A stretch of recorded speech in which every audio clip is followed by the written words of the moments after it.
और आप सबका स्वागत है कोचिंग जंक्शन पे। आप लोग कैसे हैं? ठीक हैं? स्वास्थ्य का ध्यान रखिए। और आज हम लोग इतिहास में मौर्य साम्राज्य को देखा जाए। मौर्य साम्राज्य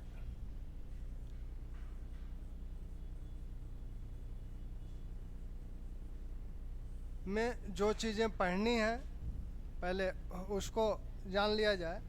एक तो मौर्य साम्राज्य के शासकों के विषय में, मौर्य साम्राज्य के संस्थापक चंद्रगुप्त मौर्य, बिंदुसार, अशोक, अशोक के उत्तराधिकारी, यानी मौर्य साम्राज्य की राजनीतिक व्यवस्था, और इसके बाद मौर्य साम्राज्य की प्रशासनिक व्यवस्था, फिर इसकी आर्थिक व्यवस्था, और फिर मौर्य साम्राज्य की सांस्कृतिक व्यवस्था। यहाँ से प्रश्नों की संख्या अधिक होती है और अमूमन यहाँ से प्रश्न पूछे ही पूछे जाते हैं। एक दो प्रश्न तो आपको मिलेंगे ही मिलेंगे। मौर्य साम्राज्य को शुरू करने पर एक प्रश्न जो उपस्थित होता है, सबसे पहला प्रश्न वो ये है कि ये मौर्य हैं कौन। मौर्य, अगर चंद्रगुप्त मौर्य मौर्य साम्राज्य का संस्थापक है, मौर्य वंश का संस्थापक है, तो यह चंद्रगुप्त मौर्य है कौन, इसकी वंशावली क्या है, इसकी जात क्या है, और फिर यह कैसे मगध का और भारत का शासक बना, सम्राट बना। विभिन्न सारे स्रोत इस संदर्भ में हमारी सहायता करते हैं। मौर्य साम्राज्य के इतिहास लेखन में जो स्रोत सहायता करते हैं उसमें साहित्यिक स्रोत भी हैं और पुरातात्विक स्रोत भी हैं। तो हम पहले स्रोतों की बात करने से पहले मौर्य साम्राज्य का एक सामान्य सा चित्र आपके दिमाग में बिठाना चाहता हूँ कि आखिर ये मौर्य साम्राज्य इतना महत्वपूर्ण क्यों है भारत के संदर्भ में। महत्वपूर्ण इसलिए है क्योंकि यहीं से हमें यानी भारत को पहला महान सम्राट मिलता है, यानी अशोका द ग्रेट, यहीं इसी साम्राज्य में मिलते हैं। साथ में यह मौर्य साम्राज्य उत्तर पश्चिम में भारत की वैज्ञानिक सीमा, जिसे अंग्रेज वैज्ञानिक सीमा कहते हैं, उस वैज्ञानिक सीमा अर्थात हिंदू कुश पर्वत तक विस्तृत था। और इसी मौर्य साम्राज्य की प्रशासनिक व्यवस्था में हमें भारत की प्रशासनिक व्यवस्था की नींव दिखाई देती है। और इस प्रशासनिक व्यवस्था की ढेर सारी चीज़ें आज भी हमें कहीं न कहीं देखने को मिलती हैं। वो जिला स्तर पे प्रशासन का जो वर्गीकरण है, प्रशासन का जो ढांचा है, वो जिला स्तर पे हो, कमिश्नरी स्तर पे हो या प्रांतीय स्तर पे हो। अभी भी बिहार में समाहर्ता शब्द का प्रयोग समाहरणालय, कलेक्ट्रेट के रूप में, समाहरणालय के रूप में किया जाता है। तो प्रशासकीय दृष्टिकोण से भी, फिर धार्मिक दृष्टिकोण से यह है कि बौद्ध धर्म का बहुत ही विकास अशोक के नेतृत्व में हुआ था। सांस्कृतिक दृष्टिकोण से अगर देखें तो सांस्कृतिक दृष्टिकोण से बौद्ध स्थापत्य जो है, चैत्य या विहार, वह इस काल में और गुफाएं भी देखने को मिलती है। एक लोक कल्याणकारी राज्य के रूप में मौर्य शासकों ने अपने को प्रस्तुत किया। प्रजा के हित में ही राजा का हित है, प्रजा हिते हितम राज्ञः की बात करते हैं ये शासक। वैसे ही अशोक अपनी संपूर्ण जनता को, प्रजा को अपनी संतान कहता है। तो इस भावना के तहत मौर्य शासक शासन करते हैं। तो एक लोक कल्याणकारी राज्य की अवधारणा यहाँ देखने को मिलती है। तो सबसे पहले हम लोग मौर्य साम्राज्य के इतिहास निर्माण में जिन स्रोतों से सहायता प्राप्त होती है उसको देखा जाए। यानी अगर स्रोत कहा जाए, मौर्य साम्राज्य जानने के स्रोत, तो जानने के स्रोत में दोनों प्रकार के स्रोत, साहित्यिक स्रोत,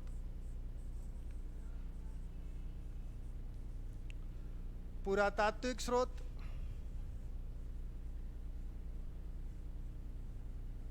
साहित्यिक स्रोत में भी 3 प्रकार के स्रोत: ब्राह्मण साहित्य,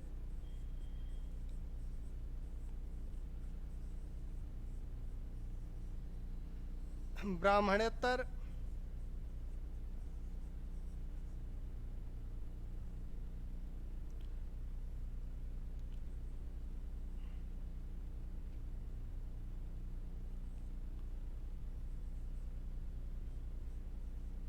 और लौकिक साहित्य। ब्राह्मण साहित्य में जो सबसे महत्वपूर्ण है वो है विष्णु पुराण। पुराणों में विष्णु पुराण मौर्य वंश के विषय में जानने का प्रमुख स्रोत है, और यहीं वायु पुराण गुप्तों के विषय में जानने का प्रमुख स्रोत है। ब्राह्मण साहित्य में ब्राह्मणेतर साहित्य में 2 प्रकार के साहित्य हैं: बौद्ध साहित्य और जैन साहित्य। बौद्ध साहित्य में दीपवंश, महावंश, ये सिंगली अनुश्रुतियां हैं दोनों, इन्हें ही सिंगली अनुश्रुतियां बोला जाता है।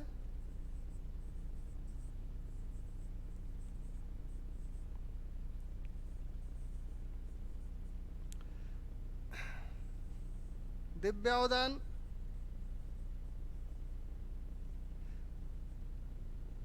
मिलिंद पन्नो,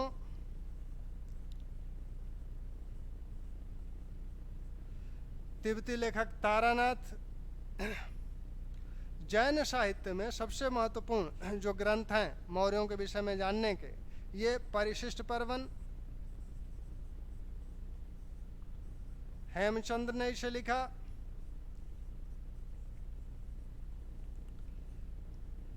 वैसे ही कल्पसूत्र भद्रबाहु का, भद्रबाहुकृत। साथ ही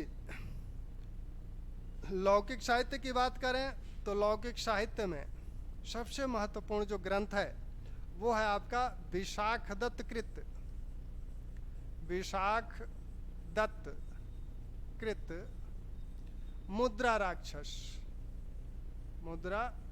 राक्षस। साथ में अन्य जो ग्रंथ हैं लौकिक साहित्य के, विशेषकर जिन्हें हम कहें कि विदेशी स्रोत जो हैं, तो उसमें यवन लेखक, यूनानी लेखक हैं। यूनानी लेखकों में सबसे महत्वपूर्ण मेगास्थनीज है, जिसने मौर्य दरबार में निवास किया था और उसने इंडिका लिखी। उस इंडिका में कही गई बातों का उद्धरण विभिन्न अन्य यूनानी लेखकों ने दिया है, जिसमें एस्टेबो हैं, डियोडोरस हैं, जस्टिन हैं और आपके प्लिनी हैं। तो इन लोगों ने भी मेगास्थनीज में जो इंडिका में बातें कही थी उनका उद्धरण अपने ग्रंथों में दिया है, तो वो भी एक स्रोत के रूप में हमारे सामने उपस्थित होते हैं। पुरातात्विक स्रोत में ये देखा जाता है कि अशोक के लगभग 40 अभिलेख मिले हैं। चंद्रगुप्त के 2 अभिलेख हैं,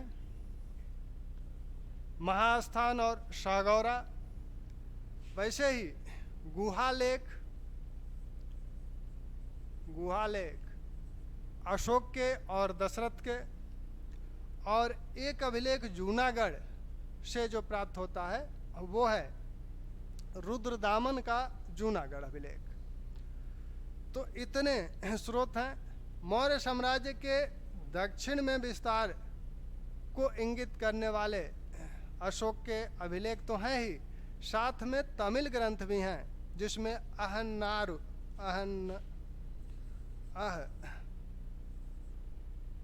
रूर और परडार,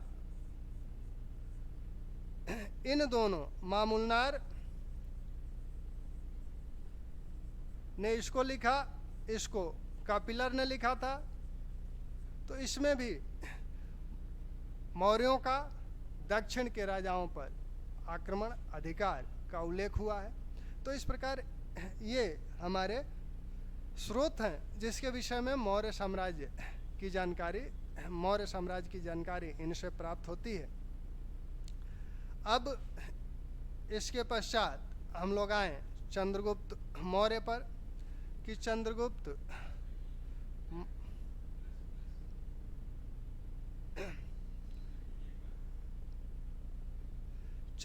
मौर्य की बात की जाए,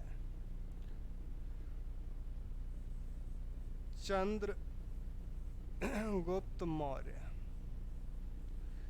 ये मौर्य साम्राज्य के संस्थापक हैं।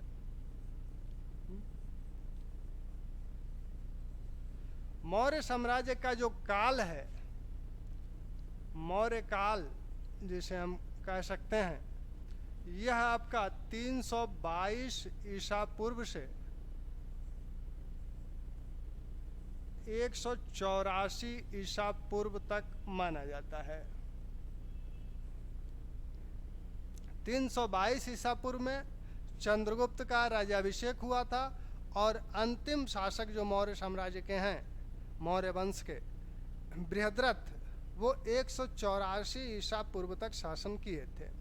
यानी 322 से 184 ईसा पूर्व तक के काल का अध्ययन हम लोग इस टॉपिक के तहत करेंगे।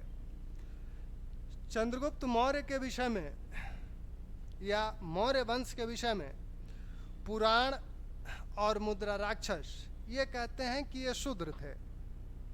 पुराणों में जो बात कही गई है उसमें यह कहा गया है कि शैशुनाग वंश के पश्चात पृथ्वी पर शूद्रों का राज्य होगा। नंद वंश के शासक शासन करेंगे, वो शूद्र हैं। पुराण हालांकि वर्तमान को भविष्य शैली में कहते हैं, उनकी शैली भविष्य शैली है, वर्तमान की ही बात वो भविष्य शैली में कह रहे हैं। इसलिए ये कन्फ्यूजन उत्पन्न होता है कि संभवतः पुराण ये कह रहे हैं कि शैशुनाग वंश के पश्चात शूद्रों का शासन होगा। तो शैशुनाग वंश के पश्चात नंद शूद्र हैं, लेकिन नंद के पश्चात आने वाले सभी वंश शूद्र नहीं हैं। दूसरी बात, विशाखदत्त का मुद्रा राक्षस जो कहता है वो भी साफ साफ कहता है कि मौर्य शूद्र हैं। लेकिन बौद्ध ग्रंथ और जैन ग्रंथ क्या कहते हैं? बौद्ध और जैन ये कहते हैं कि मौर्य क्षत्रिय हैं।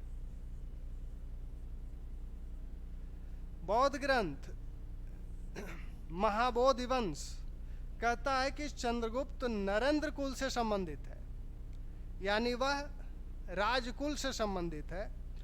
वहीं महावंश कहता है कि चंद्रगुप्त पिपलीवन के मौर्य क्षत्रिय वंश से है। पिपलीवन में जो मौर्य क्षत्रिय थे वहीं से चंद्रगुप्त आया है। तो बौद्ध ग्रंथ इसे क्षत्रिय कहते हैं, जैन ग्रंथ भी इसे, परिशिष्ट परमन भी इसे क्षत्रिय कहता है। अधिकांश इतिहासकारों का भी जो मत है वह यही है कि मौर्य क्षत्रिय थे। अब इतिहासकारों का तर्क है कि अगर पुराण कहते हैं कि नंदों शैशुनाग वंश के बाद सभी शूद्र शासक होंगे, तो वही पुराण ये भी कहते हैं कि द्विज सर्व यानी श्रेष्ठ, द्विज सर्व, द्विजर सब यानी श्रेष्ठ ब्राह्मण जो कौटिल्य है वह नंदों का समूल विनाश करेगा और चंद्रगुप्त को शासक बनाएगा। तो यह श्रेष्ठ ब्राह्मण है कौटिल्य। कौटिल्य किसी शूद्र को शासक नहीं बना सकता, ऐसा माना जाता है।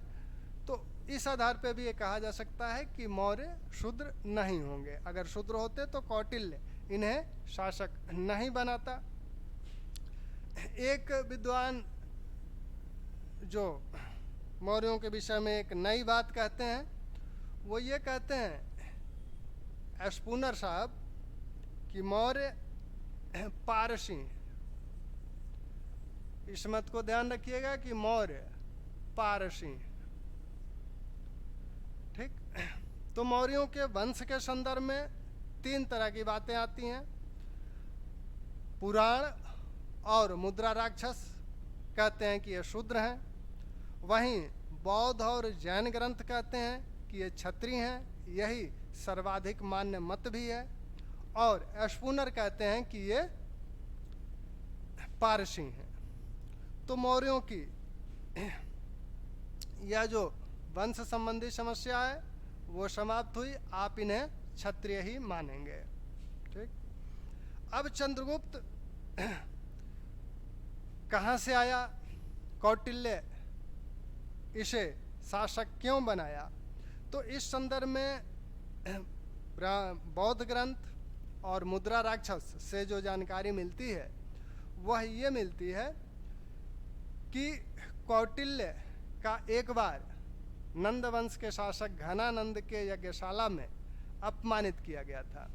कौटिल्य को जब अपमानित किया गया तभी कौटिल्य ने यह प्रण किया था कि मैं नंद वंश का समूल विनाश करूंगा। नंद वंश धनानंद के जो मंत्री थे शक्टार, उनके षड्यंत्रों से कौटिल्य अपमानित हुआ। जब वो अपमानित होकर जा रहा था तब मार्ग में उसे चंद्रगुप्त नामक बालक मिला था। अब ये चंद्रगुप्त नामक बालक कहाँ का था, कहाँ आया था, तो महावंश में जो बात बताई जाती है, जो कहानी बताई जाती है, उसमें ये बताया गया है कि चंद्रगुप्त पिपलीवन के मौर्य वंश का था। और पिपलीवन के यह जो मौर्य वंश का है तो इसके पिता मौर्य वंश के मुखिया थे और एक स्थानीय युद्ध में वो मारे गए थे। उनकी पत्नी जो थी वो गर्भवती थी, इसलिए उनके भाइयों ने उसे सुरक्षा के निमित्त पाटलिपुत्र भेज दिया, पाटलिपुत्र पहुंचा दिया। वहीं इस बालक का जन्म हुआ, यानी महावंश की माने तो चंद्रगुप्त का जन्म पाटलिपुत्र में हुआ। और इसे जन्म के पश्चात एक गोपालक को सौंप दिया गया। इसी गोपालक ने इसका लालन पालन किया। बड़ा होने पर इस गोपालक ने चंद्रगुप्त को एक शिकारी के हाथों भेज दिया और इसी शिकारी के यहाँ रहते हुए चंद्रगुप्त कौटिल्य से मिला था।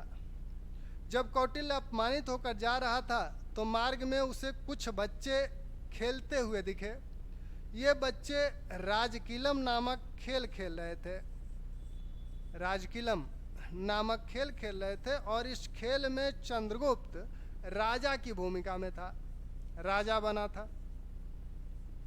कौटिल्य खड़ा होकर इस खेल को देख रहा था। वह चंद्रगुप्त की प्रतिभा से प्रभावित हुआ और उसने इस शिकारी को 1000 कसार्पण देकर चंद्रगुप्त को इससे खरीद लिया और अपने साथ लेकर तक्षशिला चला गया। कौटिल्य या विष्णुगुप्त या चाणक्य, तीनों नाम उन्हीं के हैं। तो ये तक्षशिला के आचार्य थे, वहीं पर चंद्रगुप्त को लेकर चले गए और वहाँ चंद्रगुप्त की शिक्षा दीक्षा दी गई। उसे सैन्य शिक्षा भी दी गई। सैन्य शिक्षा के दौरान ही संभवतः चंद्रगुप्त सिकंदर से भी मिला था। इसी संदर्भ में जस्टिन और प्लूटार्क कुछ बातें कहते हैं।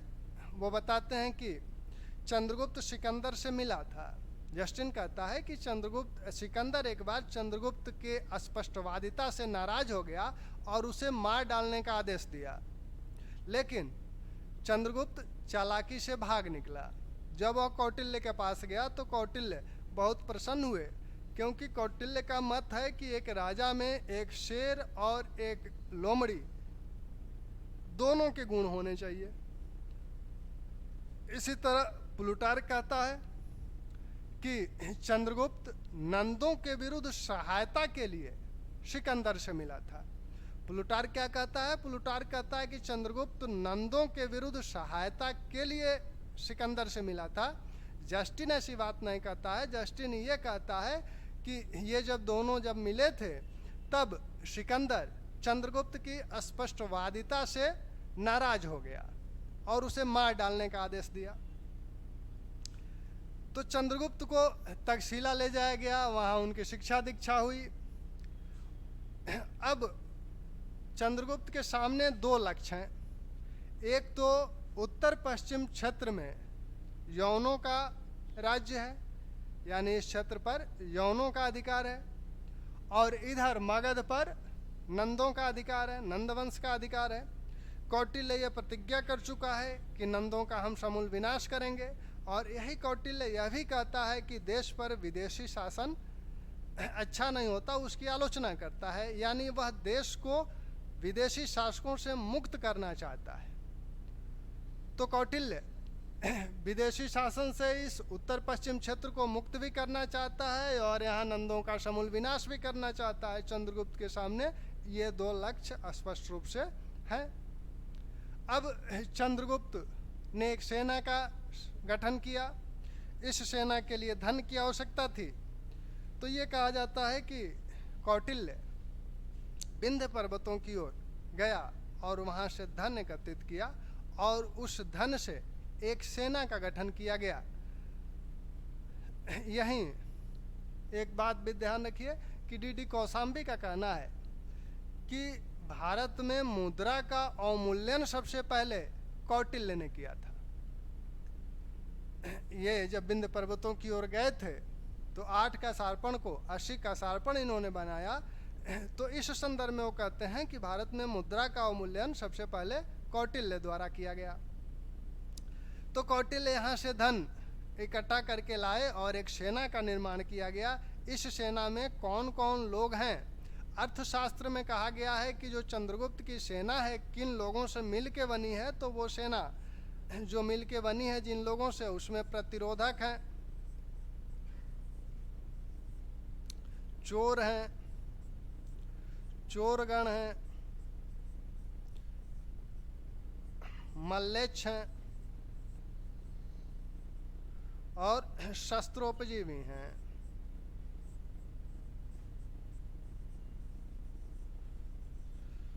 गणराज्यों के संदर्भ में तो ये जो प्रतिरोधक, चोर, चोरगण, मल्लेच्छ, आटविक, इतने लोगों से मिलकर ये सेना बनी हुई है। इसी सेना को देखकर जस्टिन ने कहा था कि चंद्रगुप्त की सेना क्या है? डाकुओं का गिरोह है। डाकुओं का गिरोह किसने कहा? जस्टिन ने कहा था चंद्रगुप्त की सेना के विषय में। और अर्थशास्त्र में बताया गया है कि इतने लोग से मिलके, मतलब इस सेना में ये सभी थे। यह जो शस्त्रोपजीवी हैं, इनके विषय में आपने गणराज्यों में देखा होगा कि कौटिल्य 2 प्रकार के गणराज्यों की बात करता है। एक वार्ता शस्त्रोपजीवी और दूसरा राज शब्दोपजीवी। वार्ता यानी कृषि, व्यापार, वाणिज्य को सम्मिलित रूप से वार्ता कहा जाता है। वार्ता और शस्त्र से जो अपनी जीविका चलाते हैं उन्हें वो वार्ता शस्त्रोपजीवी कहते हैं। और राज शब्दोपजीवी जो राजा शब्दावली का प्रयोग करते हुए शासन करते हैं। तो कौटिल्य जब इस सेना, एक बड़ी सेना तैयार हो गई, इस सेना के विषय में प्लूटार्क भी कहता है। प्लूटार्क क्या कहता है? प्लूटार्क कहता है कि चंद्रगुप्त के पास 6 लाख की सेना थी और इसी 6 लाख की सेना से उसने संपूर्ण भारत को रौंद डाला था। तो जस्टिन कहता है कि ये डाकुओं का गिरोह थी इसकी सेना। प्लूटार्क कहता है कि 6 लाख की सेना चंद्रगुप्त के पास थी और इस 6 लाख की सेना को लेकर वो पूरे भारत को रौंद डाला। चंद्रगुप्त सबसे पहले उत्तर पश्चिम क्षेत्र को यवनों से मुक्त कराता है।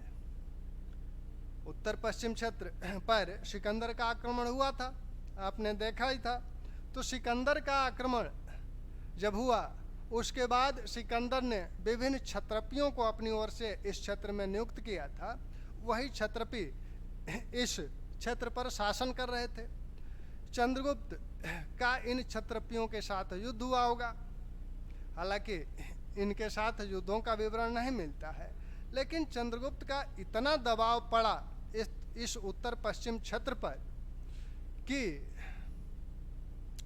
चंद्रगुप्त का इतना दबाव पड़ा इस उत्तर पश्चिम क्षेत्र पर कि जो यूडेमस है, पंजाब में जो यवन शासन कर रहा था, यवन शासक यूडेमस, वह 317 ईसा पूर्व में पंजाब को छोड़कर चला गया। यानी 317 ईसा पूर्व में वह चंद्रगुप्त से इतना भयभीत हुआ, या चंद्रगुप्त का इतना ज़्यादा दबाव उस पर पड़ा कि उसे भारत छोड़ना पड़ा। तो ये कहा जा सकता है कि 317 ईसा पूर्व तक चंद्रगुप्त का उत्तर पश्चिम क्षेत्र पर अधिकार हो चुका था। हालांकि चंद्रगुप्त का जो राज्याभिषेक है वो 322 ईसा पूर्व में हुआ। तो इस चंद्रगुप्त के राज्याभिषेक की यह जो तिथि ज्ञात होती है, इस तिथि का समर्थन बौद्ध स्रोतों से भी होता है और साथ में यूनानी स्रोतों से भी होता है, और एक और स्रोत है, वो है चीन के शहर कैंटन से प्राप्त बिंदुओं का लेख, बिंदुओं का लेख। यह बिंदुओं का जो लेख है, यह बिंदुओं के रूप में यहाँ काल दर्शाया गया है। बिंदु के रूप में काल दर्शाया गया है। इस काल की शुरुआत कब से होती है? बुद्ध के महापरिनिर्वाण से इस काल की शुरुआत होती है। और यह बिंदु जाते कब तक हैं? जाते हैं आपके 489 ईस्वी तक। कुल कितने बिंदु हैं? 975 बिंदु हैं।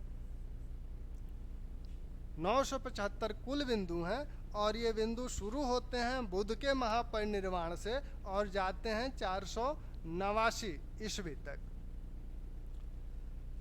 तो यहाँ से बुद्ध का महापरिनिर्वाण वर्ष निकाला जा सकता है। और बौद्ध साहित्य कहते हैं कि बुद्ध के महापरिनिर्वाण के 218 वर्ष पश्चात अशोक का राज्याभिषेक हुआ। तो अशोक का राज्याभिषेक इस महापरिनिर्वाण से 218 वर्ष पश्चात हुआ। और अशोक के राज्याभिषेक के पहले, अशोक के राजगद्दी प्राप्त करने से पहले चंद्रगुप्त और बिंदुसार शासन कर चुके थे। पुराणों के अनुसार चंद्रगुप्त 24 वर्ष और बिंदुसार 25 वर्ष शासन करते हैं। तो इस तरह से इससे चंद्रगुप्त की तिथि निकल जाती है और वो आती है 322 ईसा पूर्व। तो ये ध्यान रखिए इस बिंदुओं का लेख। कभी ये पूछा जाए बिंदुओं का लेख कहाँ से प्राप्त हुआ है, तो चीन से प्राप्त हुआ है, चीन के कैंटन से। ये पूछा जाए कि इस बिंदुओं के लेख में कितने बिंदु हैं, तो 975 बिंदु हैं। बिंदुओं की प्रारंभ कहाँ से होती है, तो बुद्ध के महापरिनिर्वाण वर्ष से होती है। साथ में इस तथ्य को भी ध्यान रखें कि बुद्ध के महापरिनिर्वाण के 218 वर्ष पश्चात अशोक का राज्याभिषेक हुआ था। और पुराण जो बात कहते हैं कि चंद्रगुप्त 24 वर्ष शासन किया, बिंदुसार 25 वर्ष शासन किया, तो इस संदर्भ में इतने सारे तथ्य आपको मिल जाते हैं। अब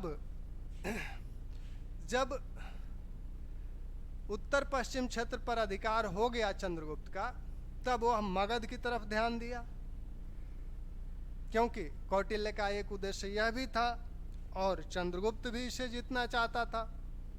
तो सबसे पहले चंद्रगुप्त ने मगध की राजधानी पाटलिपुत्र पर आक्रमण किया, लेकिन यह आक्रमण उसका असफल हुआ।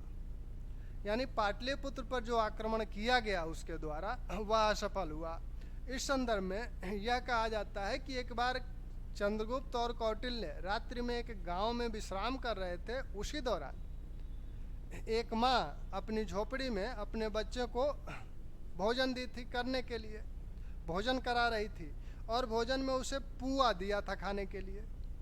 तो पुआ से आप परिचित होंगे, नहीं परिचित होंगे तो हो लीजिएगा। पुआ रोटी से मोटा होता है। जब मोटा होता है तो बनने के पश्चात ठंडा होने में भी इसे समय लगेगा। और बालक क्या कर रहा है, पुआ में एक और खास बात होती है कि बीच में थोड़ा सा मोटा होता है, किनारे की तरफ पतला होता है। तो बालक क्या कर रहा है, वो बीच में से ही तोड़ के उसे खाना चाह रहा है, लेकिन हाथ जल रहा है, खा नहीं पा रहा है। तो माँ बालक के इस कार्य को देख रही थी। देखकर उसने कहा कि यह भी कौटिल्य और चंद्रगुप्त जैसी ही गलती कर रहा है। वो कैसी गलती कर रहे थे, वो पाटलिपुत्र पर आक्रमण किए थे, यानी पहले केंद्र में ही आक्रमण किए, असफल रहे, वैसे ये भी कर रहा है। यह बात जब चंद्रगुप्त और कौटिल्य ने सुनी तो उन्हें अपनी गलती का एहसास हुआ और वो लोग अपनी मगध के प्रति जो रणनीति थी उसको बदल दिया। अब वो सीमांत प्रदेशों की तरफ से आक्रमण किए। इन प्रदेशों को जीतते हुए वो राजधानी तक पहुंचे और इसे विजित किया। तो चंद्रगुप्त का ये दूसरा युद्ध था। चंद्रगुप्त का एक संघर्ष यवन शासक सेलुकस निकेटर से हुआ। दरअसल जो सिकंदर है, तो सिकंदर का सीरिया में जो उत्तराधिकारी बना वो सेलुकस निकेटर बना, और यह यवन सिकंदर के साम्राज्य का पूर्वी भाग माना जाता था। तो जिस प्रकार सिकंदर ने भारत पर आक्रमण किया था, उसी प्रकार सेलुकस भी भारत पर आक्रमण करना चाहता था। लेकिन समस्या क्या थी, उस समय का भारत दूसरा था, इस समय का भारत दूसरा है, परिस्थितियां दूसरी हैं। उस समय सिकंदर ने जब भारत पर आक्रमण किया तो उत्तर पश्चिम क्षेत्र पर, यानी ब्यास नदी के पश्चिम आपके कई सारी, इधर इस क्षेत्र पर कई सारी जनजातियां थीं, कई सारे राज्य थे। तो कुल इस क्षेत्र में 28 राज्य हैं। इस क्षेत्र में कुल 28 राज्य हैं। यहाँ कुल 28 राज्य हैं। जैसा कि राय चौधरी कहते हैं कि जब सिकंदर भारत पर आक्रमण किया उस समय उत्तर पश्चिम क्षेत्र में 28 राज्य थे। अब क्या हुआ, सिकंदर ने राजनीतिक एकीकरण किया और साथ में यहाँ आपके अब यहाँ इस समय शासक कौन है, इस समय चंद्रगुप्त शासक है और वह मगध से लेकर उत्तर पश्चिम क्षेत्र तक का शासक है, यानी एक शासक है। अब यवन यूनानी क्या हुए कि ब्यास नदी को पार नहीं किए, क्योंकि इधर नंदों का राज्य था। तो नंदों के पास एक बड़ी सेना थी। नंदों से जब वो इतना डरते थे तो चंद्रगुप्त की शक्ति तो उससे भी अधिक थी। लेकिन फिर भी सेलुकस ने भारत पर आक्रमण किया और इस आक्रमण के दौरान, जैसा कि अपियानस यूनानी स्रोत जो बताते हैं कि इस आक्रमण के दौरान क्या हुआ, तो एपियानस बताता है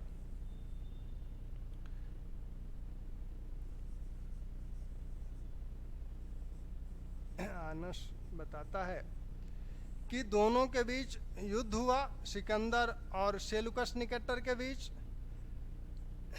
फिर इनके बीच संधि हुई और इनके बीच एक वैवाहिक संबंध हुआ।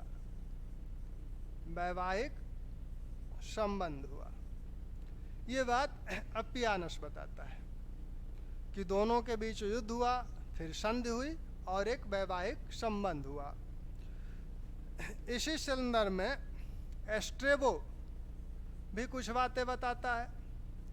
एस्ट्रेबो बताता है कि यह जो संधि हुई थी, इस संधि में क्या क्या हुआ था, संधि में क्या क्या हुआ था, ये एस्ट्रेबो बताता है। दोनों के बीच जो युद्ध हुआ था वो 305 ईसा पूर्व में हुआ था।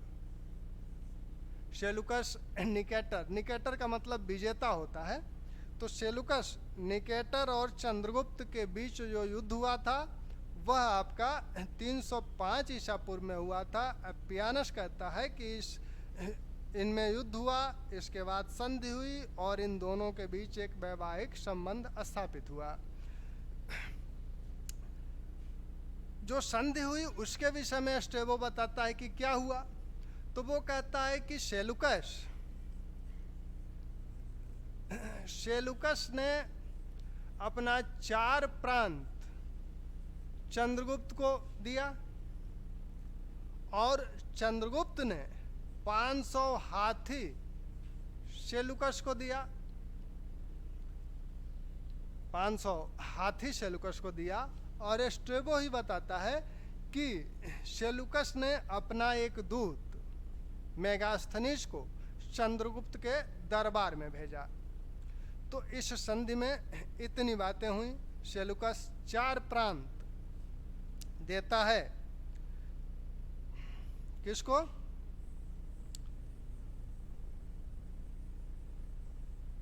चंद्रगुप्त को। तो 4 प्रांत जो देता है, ये 4 प्रांत कौन कौन हैं? यह सेलुकस जो 4 प्रांत देता है इसमें आराकोशिया, आराकोशिया का मतलब है कंधार, और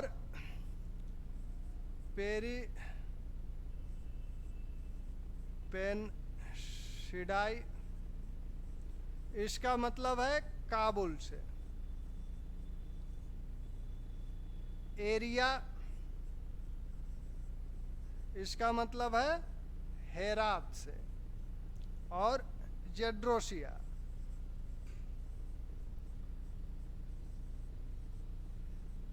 इसका मतलब है मकरान तट, बलूचिस्तान वाला क्षेत्र। तो ये 4 प्रांत दिए जाते हैं किसके द्वारा? सेलुकस द्वारा चंद्रगुप्त मौर्य को। आराकोशिया, पेरिपेंसिडियाई, एरिया और जेड्रोसिया। तो 4 प्रांत सेलुकस ने चंद्रगुप्त को दे दिया। अब यह जो प्रांत हैं ये हैं कहाँ? इन प्रांतों को आप देखिए तो ये प्रांत आपके ये पाकिस्तान है, ये अफगानिस्तान है, काबुल, कंधार, हेरात, ये हेरात है, ये काबुल है, कंधार है। तो यहाँ तक का क्षेत्र, और इधर बलूचिस्तान वाला जो तट है यहाँ तक का, यानी पूरा आपका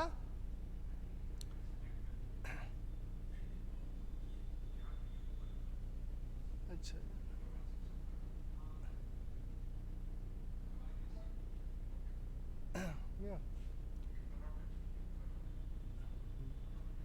तो यहाँ से जो आपका अफगानिस्तान तक का क्षेत्र है, यहाँ तक का क्षेत्र पूरा मिल गया चंद्रगुप्त को। तो यहीं हिंदुकुश पर्वत तक का क्षेत्र चंद्रगुप्त को मिल गया, और यही इसी को अंग्रेज भारत की वैज्ञानिक सीमा कहते हैं। और इसी सीमा को वो प्राप्त करना चाहते हैं, और इसी सीमा को प्राप्त करने का प्रयास अंग्रेज़ों ने भी किया, मुग़लों ने भी किया। जैसा कि आप देखते हैं कि मुग़ल कंधार और हेरात को प्राप्त करने का प्रयास करते रहे, लेकिन अस्थायी सफलता नहीं मिली। औरंगजेब इसको व्यर्थ का कार्य मानकर छोड़ दिया। अंग्रेज भी इसे प्राप्त करने का प्रयास किए, लेकिन उन्हें सफलता नहीं मिली। लेकिन चंद्रगुप्त इसमें सफल रहा था। तो चंद्रगुप्त का जो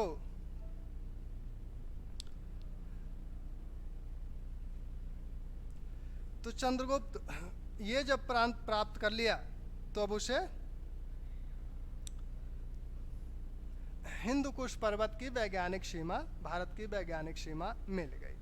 तो चंद्रगुप्त के आपके 3 युद्ध, एक तो उत्तर पश्चिम क्षेत्र से को यौनों से मुक्त कराना, नंदवंश पर आक्रमण, नंदों को पराजित करना और गणानंद की हत्या।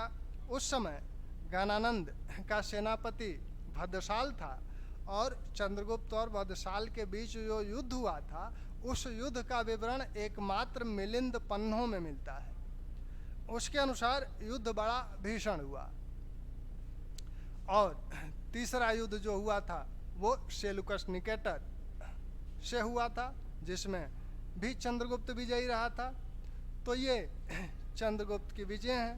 अब एक प्रश्न ये होता है और बड़ा महत्वपूर्ण भी है, बार बार पूछा भी जाता है कि ये जो यूनानी शासक हैं, यूनानी शासक कह रहे हैं, सॉरी, यूनानी लेखक ये चंद्रगुप्त को किस नाम से बुलाते हैं? ये सेंड्रोकोट्स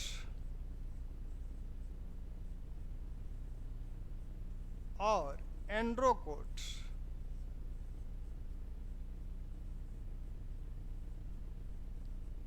इन नामों से बुलाते हैं। यानी चंद्रगुप्त को सेंड्रोकोट्स कहते हैं, एंड्रोकोट्स कहते हैं। कौन कौन सेंड्रोकोट्स कहता है, उसमें जो प्रमुख नाम हैं, सेंड्रोकोट्स कौन कौन कहता है उसमें, तो इसमें आपके मेगास्थनीज हैं, मेगास्थनीज, एस्ट्रेबो, जस्टिन, ये इसे सेंड्रोकोट्स कहते हैं। और साथ में आपका एरियन भी इसे सेंड्रोकोट्स कहता है। एंड्रोकोट्स जो कहते हैं उसमें आपके प्लूटार्क हैं, तो प्लूटार्क इसे एंड्रोकोट्स कहता है। साथ में अपियन, ये इन्हें एंड्रोकोट्स कहते हैं। ये सेंड्रोकोट्स और एंड्रोकोट्स जिसके लिए प्रयुक्त किया गया है, यह चंद्रगुप्त मौर्य ही है। इस बात को विलियम जोन्स ने बताया। विलियम जोन्स ने बताया कि यह जो सेंड्रोकोट्स और एंड्रोकोट्स हैं, यह और कोई नहीं, ये चंद्रगुप्त है। ठीक, तो चंद्रगुप्त की बातें। अब चंद्रगुप्त का साम्राज्य निर्धारण कर लिया जाए कि चंद्रगुप्त की साम्राज्य सीमा कहाँ तक थी। तो चंद्रगुप्त की जो साम्राज्य सीमा है, उसके निर्धारित करने में हमारी सहायता क्या क्या करेंगे, कौन कौन स्रोत करेंगे? तो एक तो यूनानी लेखक हैं, दूसरे अशोक के जो अभिलेख हैं, ये हमारी सहायता करेंगे कि चंद्रगुप्त की जो सीमा है वो कहाँ तक है। तो चंद्रगुप्त की सीमा, साम्राज्य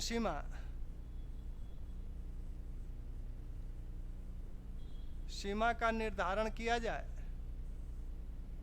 तो इसमें ये देखा जाता है कि चंद्रगुप्त उत्तर पश्चिम में हिंदुकुश पर्वत,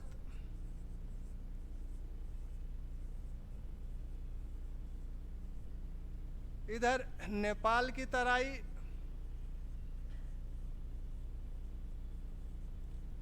इधर गुजरात, महाराष्ट्र, बांग्लादेश और यहाँ आपका कर्नाटक, आंध्र प्रदेश तक चंद्रगुप्त का साम्राज्य विस्तृत था। अशोक के 40 अभिलेख प्राप्त हुए हैं लगभग। कोई भी शासक अपना अभिलेख वहीं स्थापित कराएगा जहां तक उसका साम्राज्य होगा, अपने साम्राज्य सीमा में ही अपने अभिलेखों को स्थापित कराएगा। अशोक कहता है कि हमने सिर्फ एक युद्ध किया है, एक विजय हमने की है, वो कलिंग की है। यानी कलिंग की विजय जो की गई है यह सिर्फ अशोक द्वारा की गई है, अन्य कोई विजय का वो उल्लेख नहीं करता है। तो अशोक का जो साम्राज्य था उसमें उसने पहले जो पैतृक रूप से उत्तराधिकार के रूप में जो पाया था, उसमें वह कलिंग को सिर्फ जोड़ा था। यानी उसके पहले से ही ये सारे भाग मौर्य साम्राज्य के अंतर्गत रहे होंगे। तो अगर उसके पहले से ये मौर्य साम्राज्य के अंतर्गत थे तो निश्चित रूप से या तो बिंदुसार ने इन्हें जीता होगा या चंद्रगुप्त ने जीता होगा। बिंदुसार एक विजेता शासक नहीं माना जाता है। ऐसे में इन सब की विजय चंद्रगुप्त द्वारा की गई होगी। तो चंद्रगुप्त को ही ये माना जाता है कि उसने यह साम्राज्य स्थापित किया था जिसमें आगे चलकर अशोक ने कलिंग को सम्मिलित कर लिया। यहाँ से आपने हिंदुकुश पर्वत तक की बात जो देखी वो संधि में जो 4 प्रांत दिए गए हैं उससे ये प्रमाणित हो जाता है। साथ में अशोक के जो अभिलेख हैं, सरेकुना अभिलेख कंधार से पाया गया है, लघमान अभिलेख काबुल से पाया गया है, इधर आपका मनशहरा शहबाजगढ़ी अभिलेख है, फिर कालसी अभिलेख देहरादून से प्राप्त है और गुजरात से गिरनार अभिलेख उसका प्राप्त है, और यहीं गुजरात से रुद्रदामन का जूनागढ़ अभिलेख प्राप्त है। इस रुद्रदामन के जूनागढ़ अभिलेख में चंद्रगुप्त और अशोक दोनों का उल्लेख एक साथ किया गया है। चंद्रगुप्त और अशोक दोनों का उल्लेख एक साथ किया गया है। इसी अभिलेख में बताया गया है कि रैतक और अर्जियत पर्वत पर चंद्रगुप्त ने सुदर्शन नामक एक झील का निर्माण करवाया था और उसी झील से अशोक ने एक नहर निकलवाई थी।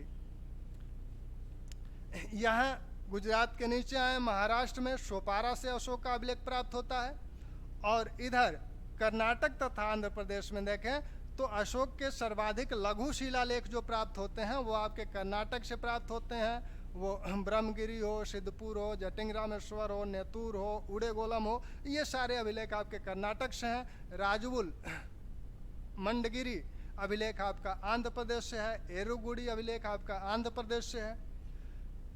यहाँ बांग्लादेश से एक अभिलेख प्राप्त होता है, महास्थान अभिलेख।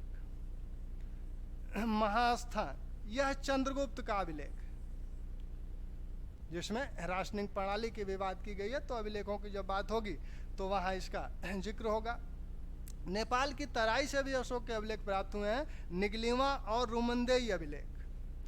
तो इस प्रकार अशोक के इन अभिलेखों से भी चंद्रगुप्त और अशोक की सीमा का निर्धारण किया जाता है। तो यह चंद्रगुप्त और चंद्रगुप्त से संबंधित कुछ बातें हैं। अब इस साम्राज्य को देखकर चंद्रगुप्त के विषय में कुछ लोगों ने कुछ ग्रंथों में कुछ बातें कही गई हैं। जैसे आपका महावंश में कहा गया कि यह सकल जम्बू द्वीप का शासक था। यह सकल जम्बू द्वीप का शासक है। वैसे ही मुद्रा राक्षस में कहा गया है चतुः समुद्र पर्यंत, चतुः समुद्र पर्यंत तक इसका साम्राज्य विस्तृत है। तो ये चंद्रगुप्त से संबंधित कुछ बातें रहीं, और बातें फिर आगे कंटिन्यू रखी जाएंगी। अपना ध्यान रखिए और अपनों का ध्यान रखिए।